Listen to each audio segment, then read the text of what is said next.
Welcome to Resolve IBS and IBD Naturally. I'm Courtney Cowie, a nutrition therapy and functional diagnostic nutrition practitioner. If you are struggling with the symptoms of IBS or IBD and want to get to the root cause of your symptoms so you can take back your health through a whole person approach, this podcast is for you. Just a disclaimer that the information I'm presenting in this podcast is for educational purposes only and should not be taken as medical advice. You should always consult a qualified practitioner before making any changes to your health or medical regimen. That being said, let's get on with the show. Just a heads up that in this episode, I'm going to be actually showing you some visual information from my video recording of my screen. So this is something that you might want to actually watch on your computer, or if you have the ability to see the visual on your phone, it would be helpful just in terms of understanding the overall comparison I'll be making between conventional lab testing and functional lab testing.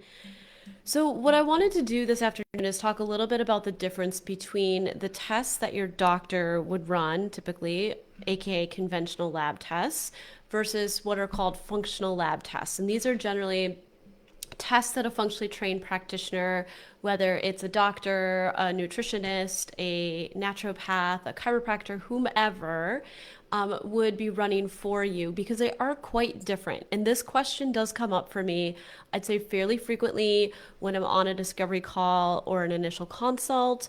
And I ask potential clients about, have you had stool testing done? And sometimes the answer is yes, my doctor's tested my stool. And then we have to kind of dive into how that's going to look very different than the type of stool test I would run. So, first and foremost, I want to start this off by just talking about just the bounds and confinement of conventional lab testing. So keep in mind that conventional medicine is often very much dictated by what insurance companies are willing to approve doctors to test on, and then therein also governing somewhat the limits of the testing as well. So there's a couple issues here. Conventionally trained doctors often are trained in a very specific way to run very specific labs that are often looking at thresholds that would allow them to make a diagnosis. So let's just use inflammatory bowel disease as an example. There's certain criteria that a person would have to meet through various testing for a doctor to come back and say, definitively you have Crohn's, or definitively you have colitis, right? There are obviously conditions like irritable bowel syndrome that don't really have any testing diagnostic threshold, and that's often given as a diagnosis of exclusion after a GI doc has run the gamut of tests and haven't found anything that has met that threshold. So keep in mind that there's different criteria that doctors are sort of looking at when they're running testing, which inherently means that if you understand that your symptoms and the data that the test is looking for have to rise to a certain level of seriousness, you could say, or dysfunction, that it's showing up as quote unquote abnormal, it's already down the road enough that a doctor is more likely than not to come back and say, okay, we found this diagnosis based on your test, and my recommendation for that is surgery, or my recommendation for that is often a drug. And just realize that this paradigm essentially feeds right back into not only the insurance-driven, market of medicine, but also pharmaceutical companies essentially benefiting and profiting off of more and more diagnoses being given, more and more drug recommendations, etc. You can kind of see where I'm going with this. So I want to put this out there just to get you to realize that modern day medicine is not as patient-centric as you might think it is. Oftentimes it's a profit-driven style of business model, right? So, and this kind of gets into my other point about just cost of testing, which is also why the tests that are likely to be covered that your doctor is going to order are more interested in looking at diagnosable criteria and arriving at a conclusion that would inevitably suggest a drug or an expensive surgery, rather than another type of solution that might actually get at the root cause. And so if you truly understand this as a consumer of healthcare, you will realize that there are limits to what your doctor can really do for you. Whether the doctor's heart is willing to do everything in their power or not, it really it really isn't about that. It's about the way the entire system is set up to work. So that's my first point. Just staying on the same theme for just a moment. The other point I want to make is that I mentioned earlier doctors are trained in a very specific way, meaning that there's simply tests that they come out of the gate and out of medical school and through their clinical experience know very, very well and become very knowledgeable in.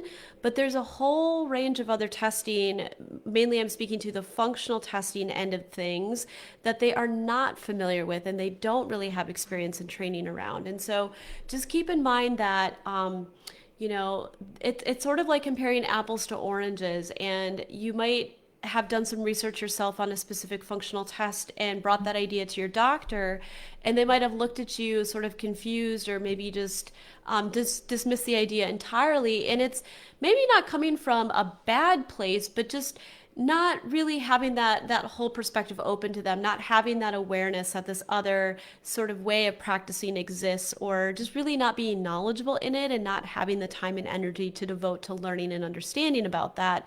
So, just realize that it's not always easy to, get knowledge outside of their lane from a doctor. And often, if you've arrived at that conclusion and you've sort of run the gamut of what you feel your doctor can test for and you're still not getting answers, or you're still frustrated with your health, it necessitates you step outside of that and look in a different area. And that's often where people come over to functional medicine in functional testing. So getting back to the whole cost piece, because this is important. If you understand that the tests that your doctor runs are often dictated by a higher power that is very much interested in, at the end of the day, getting a person to go on drugs or opt into a surgery, you'll understand then that tests that don't have that same endpoint don't make money for this other entity, like an insurance company or like a pharmaceutical company, right? And to that extent, it means that if you're going to go down the path of doing functional testing, it will inherently mean you will have to shoulder that cost yourself. And this actually isn't a bad thing, in my opinion, because it means that you now are taking power into your own hands to learn about your health, get data that you weren't able to get within a prescribed medical system, and hopefully finally get to a plan that will allow you to put the recommendations in place, make some changes in your diet, lifestyle, and support protocol to get your health back on track. So there's inherent the outcome at the end of the day is inherently worth it, in my opinion. And of course, I've obviously lived the experience as a client before I became a practitioner. And I can tell you, I personally spent thousands of dollars testing myself to get the answers I needed to get to a place where I understood my health issues, to develop a real plan to get my health back. And I believe that was worth every single penny I spent. So again, that's coming from my example, my story, and also just the stories I see with clients I work with every single day that are getting real results doing functional testing, taking a functional medicine based approach. So that being said, let's talk a little bit about specifically a couple tests that your doctor might run, and then how those would differ from similar tests that I might run as a functional. And I wanted to talk specifically about thyroid testing and stool testing, because I can literally give you some very concrete examples of what differs between the data that your endocrinologist or potentially your primary care doctor would collect and the type of data I can collect easily with an out-of-pocket thyroid test. Same thing in the stool test realm. And I want to really clear this up because I find a lot of people may have had testing done by their doctor, but they never sat down with their doctor with the test in front of them and really went through it comprehensively to understand everything that was tested for. And a lot of times the data they do get back, if they get any at all, it's very cryptic looking. It's not easy to understand. And the average patient has no idea what this means. So they're pretty much dependent on the doctor to break it down in layman's terms and give them sort of the readout on what they found. And even at that, it's often going to be biased towards a pharmaceutical solution, right? So I want to actually show you, let's start with the thyroid test actually. So I'll see if I can forward this to the next screen here. Okay, so hopefully you can see that. So let's take a look at thyroid testing. This is actually an example test of a test that I run with my clients, the majority of them. And I want to just explain this a little bit to you. It's actually half of a test. This is the thyroid half of a combined sex hormone panel and thyroid test that I like to run with the majority of my clients because I get a lot of really great information on this. Now, I don't really have to compare to a conventional thyroid test per se. And part of the reason why I don't have this is because most often what a doctor is really going to be looking at is something called TSH, thyroid stimulating hormone, and that's actually right here. You can see I've circled it in black. This one factor is going to be what they're most concerned about when it comes to evaluating the performance of your thyroid. Now, I don't want to go too deep into thyroid, how it works, and all the components that make up essentially show you what the thyroid is doing in the body. But for the purposes of this test, I will walk you through these different factors that this test measures for and why they're important from my perspective. So thyroid stimulating hormone is, of course, an important factor. It's for sure going to be one that your doctor would look at. This is usually where they stop. It's something I would want to look at too. And this is a measure of essentially how much stimulation the brain is giving the thyroid to make thyroid hormone in general. And generally speaking, we want this to be within a certain sweet spot. We don't want it too low, we don't want it too high. And with any functional test, this one included, I always tell my clients when I'm going over their results that don't necessarily take at face value the ranges you see here on the test readout. They're going to have their normal range in green. I will give my clients an optimal healthy range when I'm interpreting results and explaining things to them, because ultimately at the end of the day, we don't want the test to reflect a random sample of 100 people, many of whom could have suboptimal health. That's not the bar that we're trying to shoot for in terms of, at least I'm not trying to shoot for that bar with my clients. My clients are often shooting for the bar of optimal health. So we want to know collectively, out of 100 optimally healthy people, where should this particular value fall out? What's that optimal range? So put that out there because this is true even on this test. What you're seeing here is not necessarily going to indicate optimal from my perspective. So TSH is definitely a value I want to look at. The next two here, free T3 and free T4, these are essentially circulating thyroid hormone components. Now, really the important thing to understand about these two is that free T3 is your converted active thyroid. So this is the one that needs to be within an optimal range for a person to have good functional thyroid function, essentially. So there's this conversion process that happens from free T4 to free T3. A lot of this actually happens in the gut, which is why this is such a key test to run alongside a stool test to get insights into what is going on in the gut. Because if we're seeing that, for example, free T4 is in range, but free T3 isn't in range, and then we're also seeing a host of hidden infections in the gut, it's a pretty good hunch from my perspective that that conversion isn't happening because of malabsorption, inflammation, those types of things happening in the gut. And that if we address the gut and get those things under control, thyroid is more likely to come online on its own without a lot of intervention. But I do like to know kind of where these things are falling out in the beginning.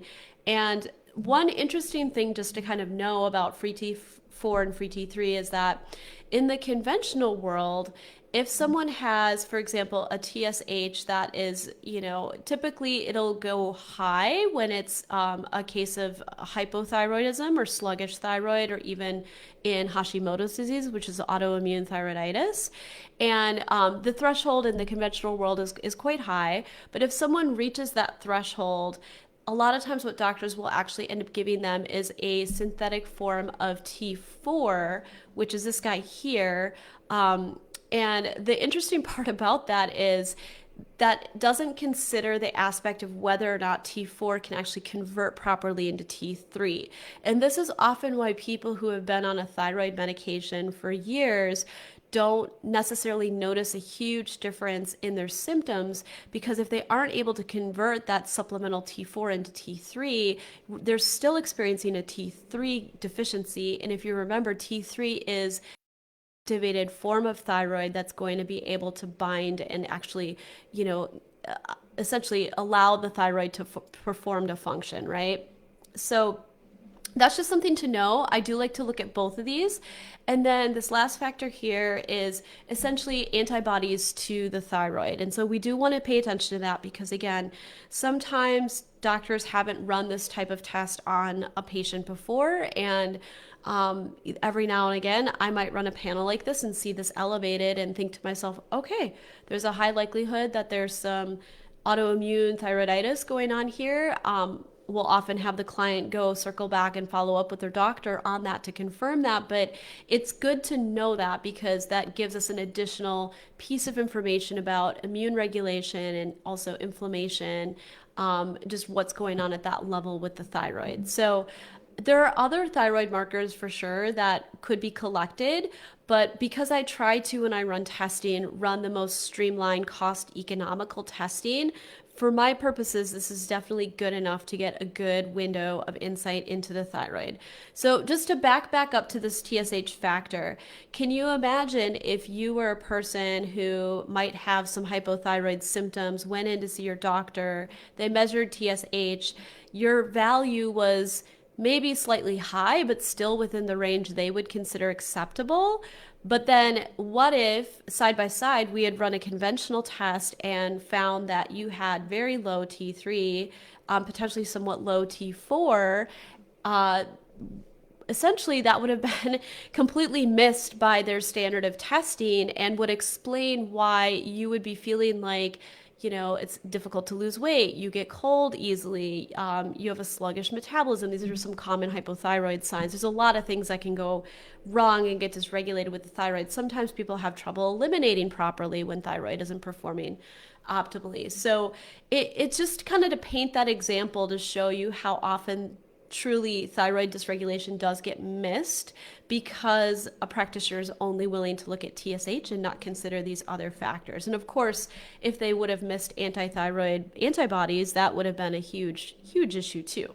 So hopefully that kind of clears up some of the differences with regards to thyroid and the different ways that we test on the functional end versus how a conventional doctor is likely to test. Do you find yourself getting up super early on work days in order to get done with multiple runs to the bathroom, or waiting and waiting to finally have a bowel movement? Has living your life around unpredictable bowel movements and other chronic gut symptoms left you feeling trapped, stressed, and dealing with anxiety? There are often hidden factors and stressors driving these symptoms, factors that your doctor isn't trained to help you find. Getting to the bottom of these factors, along with the right nutritional approach, is the key to resolving your symptoms. Interested in learning more? Click the link to grab my free e-guide.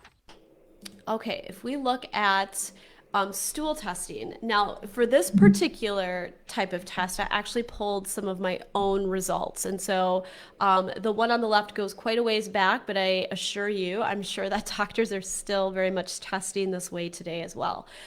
Either way, and let me just walk you through this, because again, there's a lot on this slide. It probably looks very confusing, but the point I want to make here is similar to thyroid. There's very little data actually collected from a conventional stool test, and I want to show you specifically what they're interested in looking at. So in my case, you can see I've circled this first area here, says C. diff sample, toxigenic C. diff, right? Result negative. So you might be familiar with C. diff. This is C. difficile overgrowth. It's a type of pathogenic bacteria that can overgrow and cause severe diarrhea, be very life-threatening actually. And sometimes it does come back positive if a person goes into the hospital to get tested. But oftentimes a person is having symptoms like diarrhea, goes in, gets tested for C. diff, and it's not meeting that threshold. So, this was one thing they wanted to look at.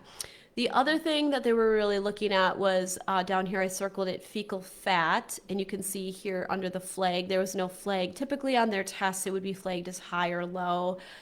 You don't really have low fecal fat. You don't want to see fat coming out in the stool. So presumably if this would have been an indicator, it would have been flagged as high. But at the time when I was going in to see my doctor, my main complaint was chronic diarrhea. And so in her brain, she went immediately to two factors. Well, this could either be C. difficile overgrowth, or it could be, bile acid malabsorption. And so we'll check to see if there's any fat coming out in the stool, and that would explain it. And then if that's the case, we can give drugs or we can treat this.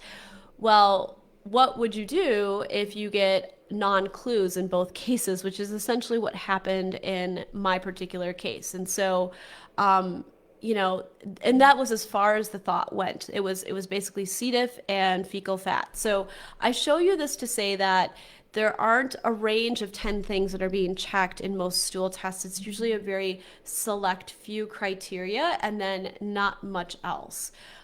Now, let me just move to the functional testing side of things. So this is one page out of a functional stool test that I like to run on clients called the GI map. And you can see here, this is actually showing you a few different sections that I've pasted together.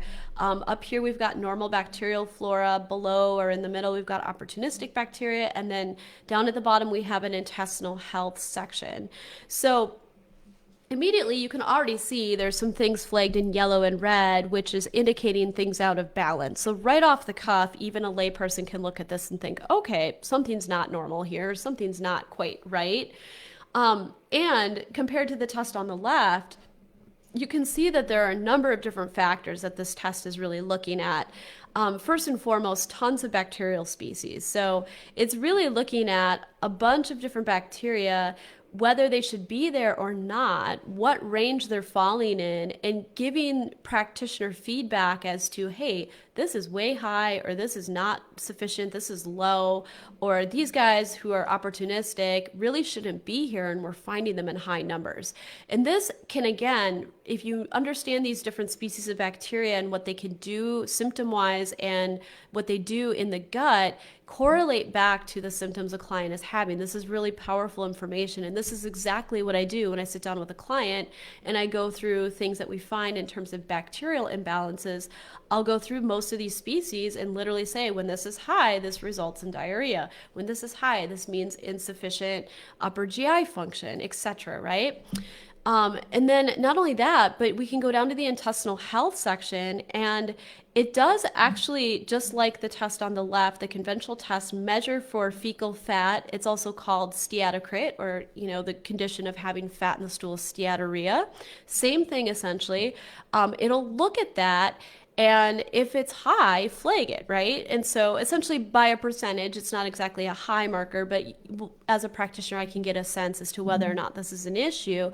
But it doesn't just stop there. We've got a lot of other markers that we're looking at here that help to give really valuable information to me as far as what's going on with digestive organ function, what's going on with immune function, what's going on with this person's reactivity to gluten. If they're eating it, are they eating it? If they are they having an immune reaction? Is that potentially driving some of the symptoms or inflammation they're having? As well as detoxification. There's a lot of different factors and information alone just in this intestinal health section, but what I'm really trying to show you is that, and this is one of a 4-page test, by the way. So just know that when I go through this type of a test with a client, it takes time. We're really digging into every finding that is relevant, that is noteworthy.